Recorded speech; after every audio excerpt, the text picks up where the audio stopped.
السلام علیکم ملګرو نن د قرآن پاک پښتو ترجمه په سلسله کې موږ د سوره بقره آیات نمبر 14 او 15 دا به موږ یایو سره د پښتو ترجمه او لږ کې ونه په دې باندې خبره کوو.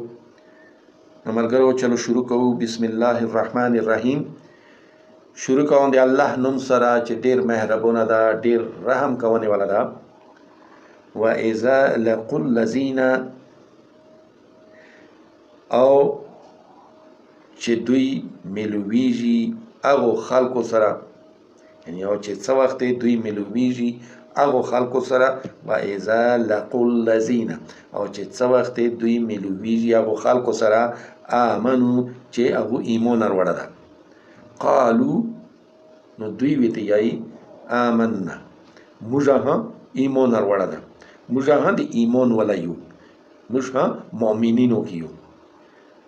و اذا خلو، او چې څه وخت دوی کوشي شي الی شیاطینهم، دوی شیطانانو سره. قالو، نو دوی بیا یای انا معکم، موږ تاسو سره یو. یعنی دا هغه څه دی چې ورخي دوی غوړې وي، یوه غوړه دوی د مؤمنینو سره ځان شاملوي چې موږ خو تاسو سره یو، او بله غوړه دا ده چې دوی هغو خلکو سره چې هغه کافرون دي هغو سره ځان شاملوي چې موږ خو تاسو سره یو. قالو انما کوم، موږ تاسو سره یو. انما نحن مستهزئون، موږ خو دوی سره اسې ټوکې کوو، یعنی دوی زړونه خوښولو. موږ یو نه، موږ مؤمنین نه یو، او موږ اسې دوی زړونه خوښولو، یعنی دوی سره موږ هغه څه ویتي چې اسې هغه مسخره کوو. الله یستهزئ بهم، الله تعالی د دوی سره لګیا ده مسخره کوي، دوی سره لګیا ده ټوکه کوي. ویمدهم، او پریشي دي دوی، یعنی په هغې ساعت باندې دوی نر نسی، دوی تسازو په هغې ساعت نه ورکوي، دوی راز په هغې ساعت باندې نر جوتای. یعنی دا الله تعالی دوی ته یو ډیل ورکړه ده، او دا ډیل چې کوم ده دا د الله تعالی د دوی سره یوه ټوکه ده. او پریشي دي دوی، ویمدهم، او دوی پریشي دي فی طغیانهم، په طغیانۍ کې، یعنی طغیاني هغه دو لکه ښه درون باران او ته الله گیا دا سیلاب در باندې روان ده، یا ته په سمندر کې سمندر مستیر خواستېدو، دا طغیاني شوه. یا بیا داسې بدومې روغلې لکه څرنګې چې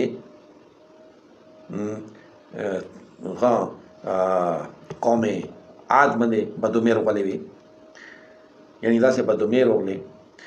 نو دا ټول یوه د هوا طغیاني دو، یوه د اوبو طغیاني دو، او یوه د اسمان طغیاني دو، چې یعنی اسمان داسې جوړ شي، داسې حالت جوړ کی چې ته پکې لګیا وې چې یا الله زه څه وکړم، کوم طرف ته لوټ شم.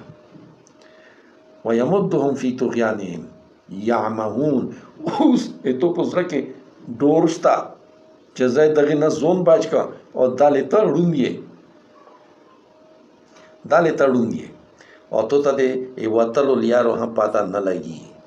یعنی دوی دغه طغیانۍ کې دا منافقتوب چې دوی کې دا په دوی کې دوی داسې وسور دي، دوی ته خواند ورکوي، دا منافقتوب دوی ته خواند ورکوي، او په دې کې دوی داسې وسور دي چې دوی ته بیا په هغه ټایم باندې چې څه وخت په دوی باندې خبره روشي، نو دوی ته بیا لیار نه میلوي چې موږ په کوم طرف باندې وځو، دوی بالکل ړونده. نو ملګرو، یعنی دوی عقل فکر دا صرف او صرف دغه دنیا رسېده. لکه د کوهي مژاک چې کسې نه هغه کوهي چنداخ، لکه کوهي چنداخ چې کسې داسې دوی د کوهي نه بهر نظیر نه لګي، دوی بهر دنیا نه دو لیدلی، دوی هغه د کوهي چنداخ غوندې په هغه کوهي کې ګرځي، دوی بهر دنیا نه دو لیدلی. یعنی بهر دنیا هغه دنیا چې موږ ته رسول الله صلی الله علیه و آله وسلم د هغې دنیا زیری کړي دي، موږ هغې دنیا نه ډور کړي یو چې هغې دنیا کې داسې هم دي او بیا داسې هم دي. نو چې دوی بالکل ړونده دي، دوی ته لیار نه میلیږي، او که بیا لیار ورته میلاو شي بیا لکه څرنګې ابو طالب صاحب نو هغه ته رسول الله صلی الله علیه و آله وسلم چې لیار ورکړه چې آیت را بالکل اخیری وخت دی دا زنکدان دی دا، ته یې مو په غیږ کې غلې غوندې کلمات تېره کړه چې زه اولته کې بیا د تو سفارش کوای شم. نو دلته کې هغې دا ووی چې دا خو بیا د مو قوم به وایي چې ابو طالب وډور شوه، مرګ نه وډور شوه، هغه دنیا خبرو نه وډور شوه. ابو طالب خو ډېر زړور سړی و. نو ملګرو بیا دلته کې داسې لیارې در باندې بند شي. صبر سه اجازت ورکړو. الله حافظ.